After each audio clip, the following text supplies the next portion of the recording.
nous sommes réunis, ça a été dit à la fois pour l'exécution 2023 et pour la stratégie des finances publiques 2024-2027. Ces deux événements sont évidemment liés, puisque la dégradation subite du solde fin 2023 se répercute évidemment sur l'ensemble de la trajectoire. Et je ne veux pas croire ici que personne n'ait vu qu'il s'était passé des choses en fin d'année que peu de gens ou personne n'avait prévu. Je suis désolé de le dire. Je ne me souviens pas d'alerte particulière sur les recettes venant de qui que ce soit sur cette fin d'année. Et puis, bien que le FMI a revu de très nombreuses reprises à la baisse ses prévisions de croissance, l'Europe l'a fait, l'Allemagne l'a fait. Donc oui, il se passe quelque chose de spécifique, un changement conjoncturel, un ralentissement conjoncturel important en Europe qui s'est dessiné sur la fin de l'année 2023. Autre message, en réagissant un peu à ce qui s'est dit, on a l'impression que, à écouter certains, que le gouvernement serait volontairement aurait des prévisions trop optimistes. Il suffit de regarder 2023, c'est hier, ça n'est pas le cas. Nous avons tenu à peu près la prévision de croissance qui était prévue. Nous avons prévu là aussi très bien le niveau de dépenses de l'État qui était prévu. Donc, ça n'est pas un mode de management, un mode de gouvernance, si je peux me permettre. Ce sont bien des circonstances exceptionnelles qui nous amènent à constater un écart très important de recettes sur cette fin d'année. Tout le monde a été surpris et l'hypothèse de 4,9% était considérée comme crédible, plausible, même si je reprends, Monsieur le Premier Président, l'avis que vous avez donné le 30 octobre 2023 sur l'atterrissage de 2023. S'agissant des recettes 2023, vous relevez que l'écart en pourcentage entre l'exécution des recettes fiscales nettes et la prévision associée au texte de fin de gestion est le plus faible depuis 2020. Le problème que nous avons, c'est que cet écart est négatif pour la première fois depuis 2020, qui se situe à un niveau supérieur à la moyenne de longue période. Si on revient sur certaines impositions, vous observez que les moins-values constatées sur les recettes sociales et l'IS ont été effectivement surprenantes en fin d'année du fait d'un ralentissement non anticipé qui a s'est marqué la progression de la masse salariale constatée en toute fin d'année, là aussi, cinquième acompte d'IS encaissé qui descend nettement en dessous de la prévision. Je ne crois pas trahir votre rapport en considérant que ces constats surprenants qui expliquent une large part de l'écart final n'étaient pas anticipables. En revanche, vous vous interrogez sur le fondement des estimations successives sur la crise. Je partage vos interrogations. J'ai moi-même demandé au service un certain nombre d'explications parce que je trouve qu'on est là sur des écarts qui sont beaucoup trop importants. Je partage les interrogations que vous avez. Je voudrais savoir, c'est ma première question, si vous explorez et quelles sont vos premières conclusion en la matière, même si évidemment on a tous constaté, c'est une bonne chose pour notre économie, que le prix spot a été divisé de l'électricité a été divisé par 5 sur la période. Par ailleurs, vous considérez que pour 2023, les moins-values importantes constatées sur l'IR et la TVA auraient pu être réduites en tenant compte davantage compte des données d'encaissement au moment de la réalisation de la loi de fin de gestion. Pouvez-vous vous préciser sur quel fondement vous portez cette appréciation? Quelles auraient pu être les actions à entreprendre dans le cadre du débat parlementaire portant sur la loi de fin de gestion? Sur les dépenses 2023, j'ai bien noté que vous regrettiez l'absence d'économie structurelle sur le champ des dépenses de l'État en 2023.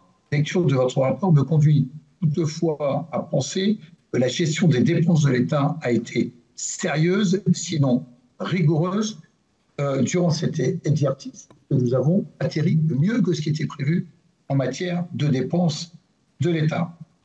On observe une baisse en volume des dépenses de 4,8% sur le champ du budget général, ce qui est extrêmement important, certes porté massivement par le reflux des dépenses exceptionnelles, mais encore faut-il le souligner. Par ailleurs, vous observez en valeur, les dépenses ont augmenté de plus 0,4% sur le même champ, donc plus 0,7 pour les dépenses sous base de programmation et moins 0,9 sur les autres dépenses. Ces constats, Monsieur le Président, ne témoignent pas finalement de choix assumés et plus structurels qu'on ne le dit d'économie.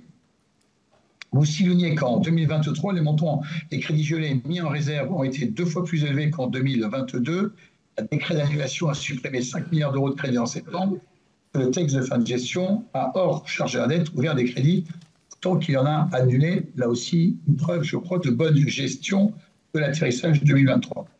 Je constate comme vous, et je le regrette, et je le dirai au ministre, que les montants des réserves restent beaucoup trop importants. Et autant on a pu se l'expliquer pendant la crise du Covid, mais je trouve que les montants aujourd'hui amènent trop d'incertitudes sur le budget tel qu'il est voté et examiné par le Parlement. Donc je trouve que ce niveau de mise en réserve reste beaucoup trop important. J'interrogerai moi aussi le ministre sur ce sujet.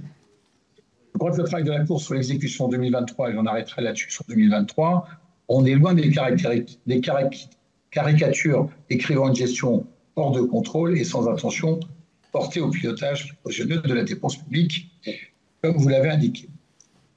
Vous présentez par ailleurs 2 avis du Haut Conseil, l'un portant sur le projet de loi relatif aux résultats de gestion et portant en approbation des comptes 2023, et l'autre portant sur le programme de stabilité.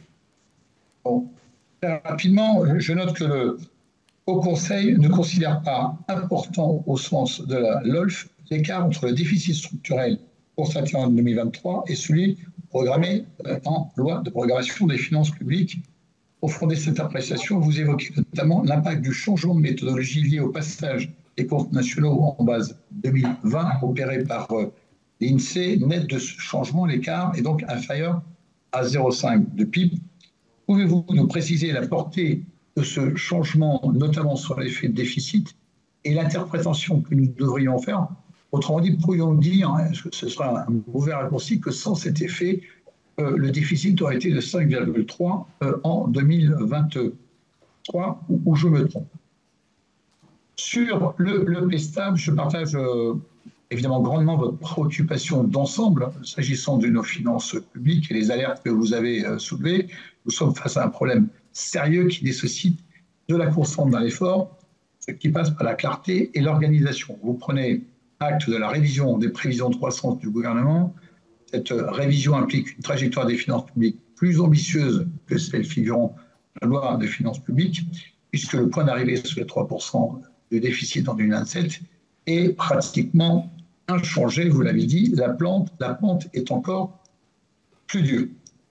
Le Haut Conseil considère par là même que la trajectoire du PSTAB manque de crédibilité, vous nous l'avez expliqué, par manque de documentation des économies nécessaires, par manque d'organisation entre les sous-secteurs des administrations publiques s'agissant des objectifs à atteindre.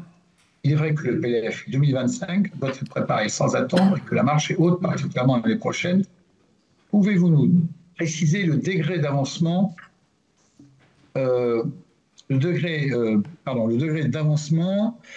des revues de dépenses menées actuellement par la Cour des comptes et quels sont les principes méthodologiques que vous avez choisis?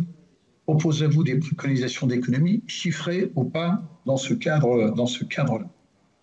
Considérez également que la trajectoire de finances publiques portée par le PSTAB manque de cohérence. Vous évoquez un effet négatif en retour sur la croissance que vous avez précisé, des mesures de consolidation budgétaire, ce qui pourrait peser sur le respect de la trajectoire. Avez-vous pu chiffrer cet effet retour, c'est-à-dire impact sur la croissance de l'effort structurel? Et j'ai une question plus directe encore, Monsieur le Président. Est-ce qu'il n'y a pas, de la part de la Cour, avec le respect que j'ai évidemment pour la très grande qualité de son travail, un paradoxe, une injonction paradoxale? Vous nous avez assez souvent, et parfois à juste titre, reproché de ne pas être ambitieux dans le redressement de nos finances publiques, dans la réduction de nos dépenses. Nous avons là, par définition maintenant, une trajectoire beaucoup plus ambitieuse et beaucoup plus difficile. Et vous me reprochez maintenant qu'elle n'est pas cohérente et pas atteignable. Alors je veux dire, comment fait-on? Comment pouvons-nous résoudre cette équation. Quand on n'est pas assez ambitieux, vous nous dites qu'on n'est pas assez ambitieux, et quand on les trouve, vous nous dites qu'on n'arrivera pas à tenir cette ambition. Voilà, votre avis, évidemment, intéresse, et je voudrais terminer sur, même si ce n'est pas complètement précisé dans le PESTA, mais il y a des éléments qui permettent. Est-ce que vous pensez que l'effort en matière de réduction de nos dépenses publiques est également réparti, justement réparti, entre les 3 niveaux de fonction publique? En 2023, je rappelle les chiffres, l'État plus ODAC, les dépenses ont augmenté de 0,6%, les finances publiques plus 5,3% et les assos plus 4,4%. Est-ce que vous pensez à la trajectoire qui vous est proposée aujourd'hui que l'effort sur ces 3 points est équitablement réparti? Merci. C'est long, voilà. Le sujet est important.